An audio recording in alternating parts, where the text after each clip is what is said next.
मैं डॉक्टर अरुण कुमार पांडे, सहायक प्राध्यापक अर्थशास्त्र, सेठ रतनचंद सुराना कला एवं वाणिज्य महाविद्यालय दुर्ग में पदस्थ हूँ। आज मैं आपको बाजार की संरचना के बारे में बताने जा रहा हूँ। हम आपको अध्ययन बताएं, इसके पहले हमको बाजार का अर्थ जानना आवश्यक है। साधारण बोलचाल की भाषा में बाजार शब्द से आशय उस स्थान से होता है जहां वस्तुओं के क्रेता और विक्रेता दोनों परस्पर सौदा करने के लिए एकत्र होते हैं।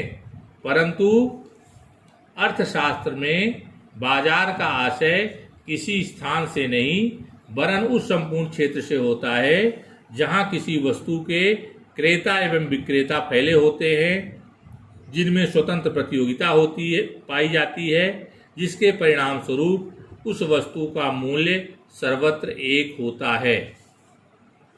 इसी में हमने एक परिभाषा लिया है प्रोफेसर जेवेंस के अनुसार, बाजार शब्द से आशय व्यक्तियों के किसी समूह से है जिसमें व्यापारिक संबंध होते हैं और जो किसी वस्तु का मिश्रित व्यापार करते हैं।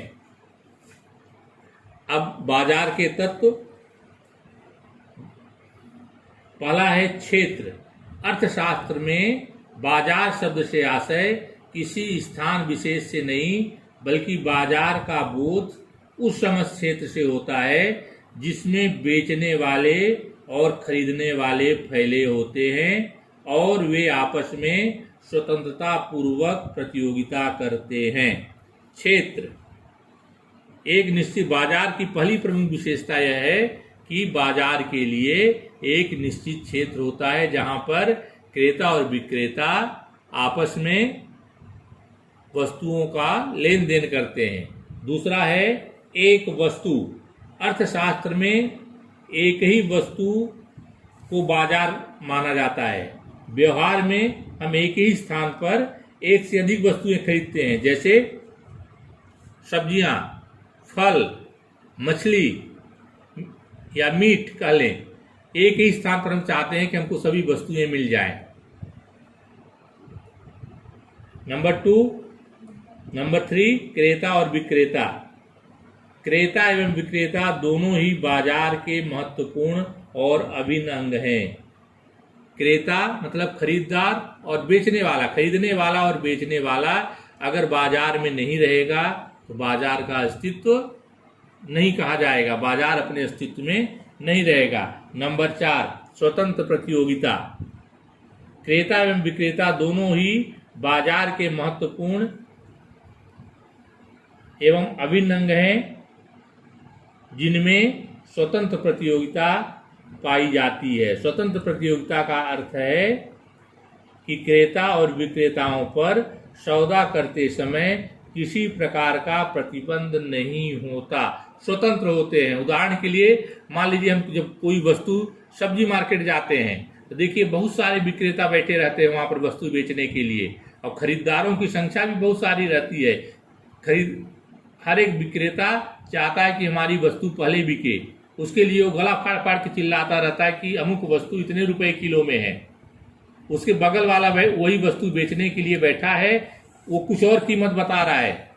इसी प्रकार विक्रेता भी 4 दुकानों में जा करके वस्तु की कीमत पूछता है और जहां पर उसकी इच्छा होती है वहां पर वस्तु खरीदता है। स्वतंत्र प्रतियोगिता होती है।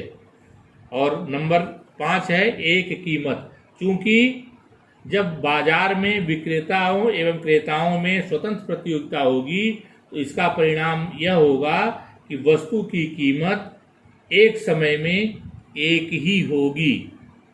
प्रतियोगिता का परिणाम यह होता है कि वस्तु, जैसे मान लीजिए हम एक उदाहरण ले रहे हैं आलू की कीमत।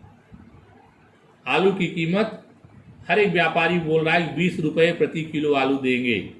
कोई 20 रुपए दे रहा है, कोई ज्यादा जल्दी अपनी वस्तु बेचने के लिए 18 रुपए दे रहा है, कोई अच्छे किस्म का आलू है तो 22 रुपए। परिणाम है कि लगभग एक पूरे बाजार में वस्तु की एक कीमत होती है। ये बाजार के जो तत्व हैं, क्षेत्र, एक वस्तु, क्रेता विक्रेता, स्वतंत्र प्रतियोगिता और एक कीमत, ये 5 तत्व जो हैं यही बाजार का निर्धारण करते हैं। इन 5 में से कोई एक भी चीज, एक भी विशेषता, एक भी तत्व अगर नहीं है तो बाजार की कल्पना संभव नहीं है। इन्हीं तत्वों को मिलाकर ही बाजार का निर्माण होता है। इन्हीं 5 तत्वों को मिला देते हैं तो बाजार का निर्माण होता है। अब आइए, अब देखिए, आते हैं बाजार का वर्गीकरण। बाजार को मुख्य रूप से 7 भागों में वर्गीकृत किया गया है। पहला है क्षेत्र के अनुसार वर्गीकरण। क्षेत्र के अनुसार बाजार को हम 4 भागों में बांटे हैं। नंबर 1 स्थानीय बाजार, जैसे शीघ्र नष्ट होने वाली वस्तुएं, सब्जी, दूध। नंबर 2 अधिक भारी होते हुए भी मूल्यवान वस्तुएं, जैसे पत्थर। पत्थर एक भारी वस्तु है जिसकी कीमत, पत्थर सभी जगह सभी क्षेत्रों में उपलब्ध है। पत्थर को लाने ले जाने की जो लागत होती है वो बहुत अधिक होती है, उसके मूल्य से उसकी जो लागत है वो ज्यादा हो जाती है। इसलिए अधिक भारी होते हुए भी कम मूल्यवान वस्तु। किसी स्थान विशेष में रहने वाली जातियां और उनके पहनावे। उदाहरण के लिए राजस्थान में कुछ ऐसी प्रजातियां हैं जो केवल राजस्थान के किसी सुदूर क्षेत्र में ही पाई जाती है। उनके पहनावे वो केवल उन्हीं एक निश्चित क्षेत्र में ही मिलते हैं। और नंबर इसका है, पहला है स्थानीय बाजार। स्थानीय बाजार में 3 पॉइंट हैं। दूसरा इसी का है क्षेत्र के अनुसार वर्गीकरण में प्रांतीय बाजार। ऐसी वस्तुओं का बाजार जो पूरे प्रांत भर में फैली होती हैं, प्रांत एक निश्चित क्षेत्र में मिलती है, उनको प्रांतीय बाजार। तीसरा है राष्ट्रीय बाजार, जैसे गेहूं, चना, आम, दाल, इन वस्तुओं का बाजार राष्ट्रीय बाजार होता है। अंतर्राष्ट्रीय बाजार जो पूरे विश्व में उपलब्ध होती हैं, जो वस्तुएं पूरे विश्व में बिक्री के लिए मिलती है, जैसे सोना, कपड़ा, गेहूं इत्यादि। अब आइए, पहला हुआ क्षेत्र के अनुसार वर्गीकरण, दूसरा है समय के अनुसार। समय के अनुसार बाजार को हम 4 भागों में बांटे हैं। अति अल्पकालीन या दैनिक बाजार, जैसे सब्जी, दूध। दूसरा है अल्पकालीन बाजार। तीसरा है दीर्घकालीन बाजार और चौथा है अति दीर्घकालीन बाजार। फिर 3rd नंबर है बिक्री की प्रक्रिया के अनुसार वर्गीकरण।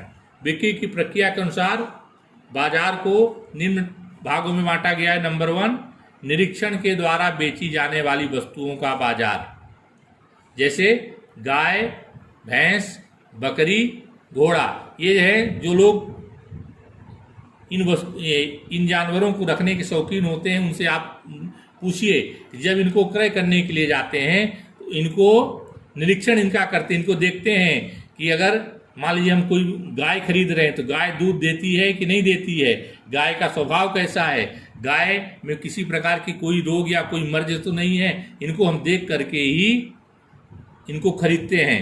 और नंबर 3 है इसका प्रकार प्रमाणीकृत वस्तुओं का नमूने द्वारा बिक्री का बाजार।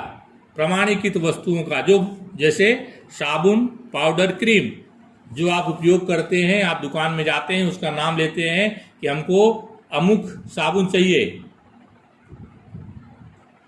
अमुक क्रीम चाहिए, अमुक पाउडर चाहिए, उसका नाम आप पहले से बताते हैं। आप दुकानदार को आप उसका नाम बोलते हैं और उसको आप क्यों खरीदते हैं, उसको उसी वस्तु को क्यों खरीदते हैं, क्योंकि आपका उस पर विश्वास है, प्रमाण है, उस पर आपका विश्वास है कि इस वस्तु को हम खरीदेंगे, ये वस्तु अच्छी है। नंबर 3 है इसमें ग्रेडिंग द्वारा वस्तुओं का बिक्री बाजार। जैसे ग्रेडिंग, कुछ वस्तुएं ऐसी होती मार्केट में जो उसके ग्रेड से बिकती हैं, जैसे उदाहरण के लिए इंडिया गेट बासमती चावल, ताजमहल चाय। आप मार्केट में जाइए और बोलिए कि हमको चावल चाहिए, कौन सा चावल, इंडिया गेट बासमती चावल, एक पैकेट निकाल के आपको दे देगा। उसके ऊपर इंडिया का जो इंडिया गेट का मार्का बना हुआ है, चित्र बना हुआ है, इंडिया गेट बासमती चावल। ताजमहल चाय मंगी, उसमें ताजमहल बनी हुई है, देखिए ये ग्रेड, इनका ग्रेड है, निश्चित है। फिर नंबर 4 है ट्रेडमार्क द्वारा बिक्री का बाजार। जैसे शेर छाप मंजन, चाबी साप माचिस, ये इनका ट्रेडमार्क है। पहलवान छाप बीड़ी, जो लोग बीड़ी पीते हैं वो जाते हैं मार्केट में बोलते हैं पहलवान छाप बीड़ी दीजिए, शेर छाप मंजन दीजिए, गुड़ाखू दीजिए, खरीदते हैं, उनका ट्रेडमार्क है। अब आज चौथा प्रकार है इसका विशिष्टीकरण के आधार पर वर्गीकरण। विशिष्टीकरण के आधार पर दो प्रकार के बाजार होते हैं, मिश्रित बाजार और दूसरा है विशिष्ट बाजार। मिश्रित बाजार का मतलब जहां पर सभी प्रकार की वस्तुएं एक जगह उपलब्ध होती हैं। मिश्रित, मिक्स, कपड़ा भी वहीं मिल रहा है, सोना भी मिल जाएगा आपको, मीट मांस भी मिल जाएगी वहीं पर, सब्जियां भी मिल जाएंगी, दूध भी मिल जाए, ऐसी प्रकार के मार्केट को मिश्रित बाजार बोलते हैं। और दूसरा है विशिष्ट बाजार, जहां पर पर्टिकुलर किसी एक वस्तु का बाजार, एक वस्तु की बिक्री हो रही हो, उसको हम बोलते हैं विशिष्ट बाजार। विशिष्ट वस्तु, कोई जैसे सोना चांदी का मार्केट एक विशिष्ट वस्तु है, वहां पर केवल सोना चांदी ही मिल रहा हो, दूसरी वस्तु नहीं मिल रही हो। और नंबर 5वां है बिक्री की मात्रा के अनुसार वर्गीकरण। दो प्रकार का होता है, फुटकर या चिल्लर बाजार। जहां पर आप जाते हैं, फुटकर बाजार का मतलब हुआ कि आपको एक पाव वस्तु, 200 ग्राम वस्तु खरीदनी है तो 200 ग्राम आपको वस्तु वहां पर उपलब्ध हो जाएगी। चिल्लर, छोटी छोटी मात्रा में वस्तुएं आपको मिल जाएं, उसको हम बोलते हैं चिल्लर बाजार, फुटकर बाजार। और दूसरा है थोक बाजार, जहां पर आपको एक पाव, 200 ग्राम, 1 किलो वस्तुएं नहीं मिलती हों, थोक में मिलती हों, 100 किलो, 50 किलो, इस मात्रा में वस्तुएं मिलती हैं, उसको हम बोलते हैं थोक मार्केट। और है 6 प्रकार इसका वैधानिकता के आधार पर वर्गीकरण। वैध बाजार, वैध का मतलब हुआ ऐसे मार्केट जिनको शासन के द्वारा कानूनी मान्यता प्राप्त है, उनको हम बोलते हैं वैध बाजार, कानूनी बाजार। और दूसरा है अवैध या चोर बाजार। अवैध बाजार, गैर कानूनी बाजार, जिनको सरकार के द्वारा मान्यता प्राप्त नहीं है। जो स्टूडेंट या जो हमारे विद्यार्थी हैं, कभी अगर नागपुर गए होंगे तो नागपुर में एक चोर बाजार लगता है, नागपुर के रेलवे स्टेशन से थोड़ी दूर पर है।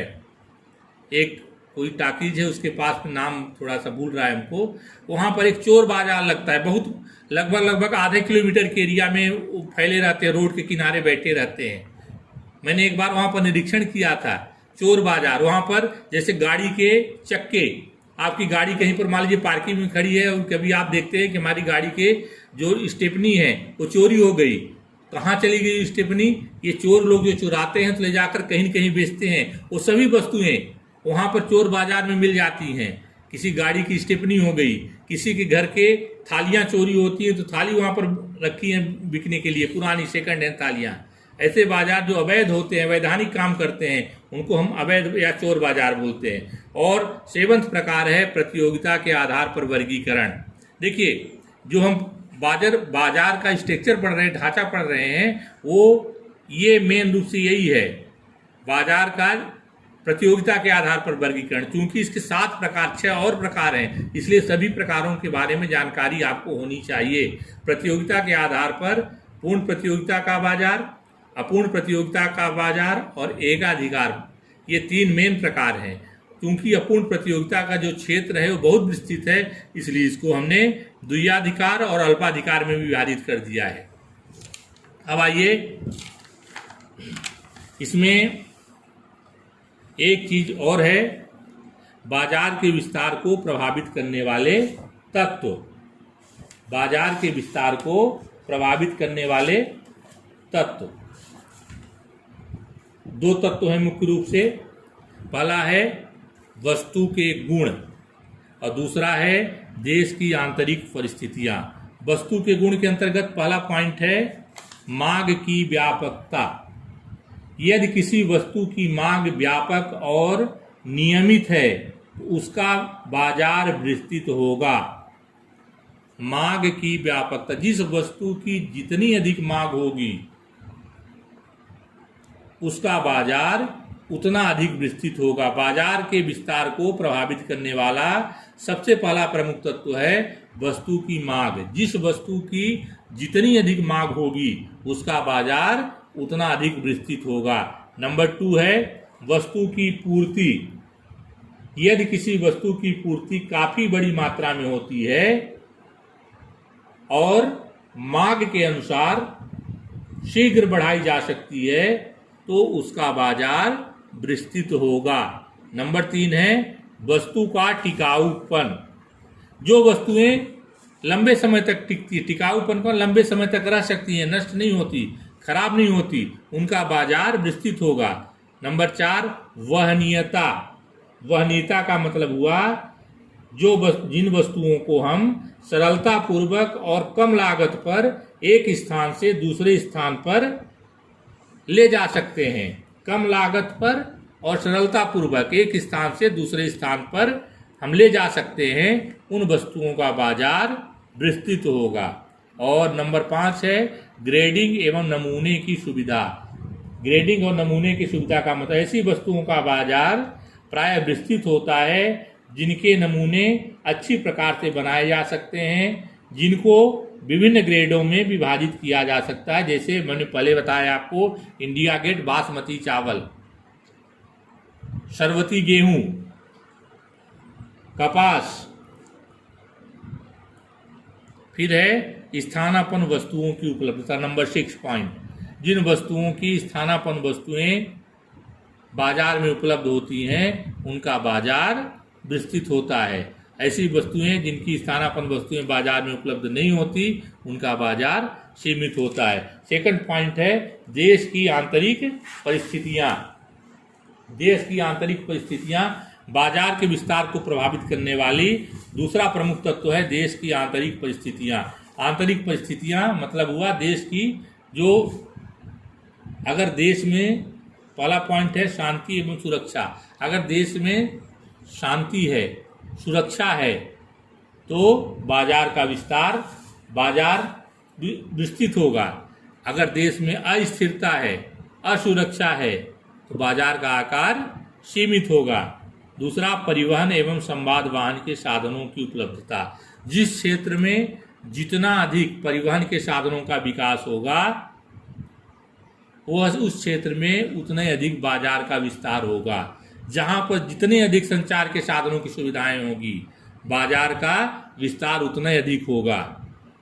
नंबर 3, मुद्रा तथा शाख प्रणाली। बैंकों का विस्तार, लोगों को आसानी से कर्ज मिल सके, बैंकिंग सुविधाओं का विस्तार हो, लोग व्यापार करने के लिए बैंकों से ऋण लेते हैं और अपने बाजार के आकार को, अपने ज़्यादा से ज़्यादा वस्तुओं का उत्पादन करते हैं। जब ज़्यादा वस्तु उत्पादित होगी तो बाजार का आकार विस्तृत होगा। सरकार की व्यापार संबंधी नीति भी बाजार के विस्तार को प्रभावित करती है। सरकार की नीति अगर व्यापार के अनुकूल है, अच्छी नीति बनाए जो जिससे व्यापारियों को प्रोत्साहन मिल रहा है, तो बाजार का विस्तार होगा, बाजार विस्तृत होगा। अगर सरकार की नीति ऐसा लगता है व्यापारियों को कि हमारे अनुकूल नहीं है, तो वस्तुओं का उत्पादन कम करेंगे। परिणाम स्वरूप बाजार का स्वरूप सीमित होगा। और व्यापार, लास्ट पॉइंट है व्यापार की स्थिति। मंदी काल में व्यापक बेरोजगारी विद्यमान होने के कारण वस्तुओं का क्रय विक्रय कम हो जाता है। उदाहरण के लिए वर्तमान समय में पिछले 1-2 महीने से वस्तुओं का उत्पादन लगभग बंद है। परिणाम क्या होगा? कई सारे लोग बेरोजगार हो गए हैं। परिणाम क्या होगा? लोगों के पास वस्तुएं तो मार्केट में रहेंगी, लेकिन खरीदने की क्षमता नहीं विद्यमान होगी। तो उसका परिणाम क्या होगा? बाजार संकीर्ण हो जाएगा। अब एक चीज इसमें मैं आपको बताना चाह रहा हूं, और जो बाजार से संबंधित अक्सर एग्जामिनेशन में या कभी किसी इंटरव्यू में जाए तो 1-2 स्टूडेंटों ने हमसे पूछा कि मैंने मौखिक पर इंटरव्यू देने के लिए किसी जॉब में गया था, तो हमसे पूछा गया कि भारत में कौन सा बाजार का कौन सा रूप सर्वाधिक लोकप्रिय है? Which form of the market is more popular in India? इसके उत्तर में हम ये कहेंगे कि भारत में कृषि क्षेत्र में पूर्ण प्रतियोगिता का बाजार पाया जाता है। क्यों? मान लीजिए 2 व्यक्ति गेहूं का उत्पादन कर रहे हैं, राम और श्याम। राम ने भी गेहूं का उत्पादन किया है और श्याम ने भी। गेहूं की जो किस्म है, क्वालिटी है, लगभग एक जैसी होती है। तो कृषि में दोनों अपनी वस्तुएं मार्केट में जब ले जाएंगे तो दोनों चाहेंगे कि हमारी वस्तुएं पहले बिके। पूर्ण प्रतियोगी बाजार पाया जाता है कृषि क्षेत्र में, कोई वस्तु हो। औद्योगिक उत्पाद, सीमेंट, कागज, कार, यहाँ पर अल्पाधिकार की स्थिति पाई जाती है। और नंबर 3 है एकाधिकार की स्थिति कहाँ पर पाई जाती है? जैसे जल परिवहन, विद्युत, गैस, क्योंकि इनका उत्पादन देश के अंतर्गत कुछ कंपनियां ही करती हैं, इसलिए यहाँ पर एकाधिकार की स्थिति पाई जाती है। इस प्रकार से ये चैप्टर आपका पूर्ण हुआ। धन्यवाद।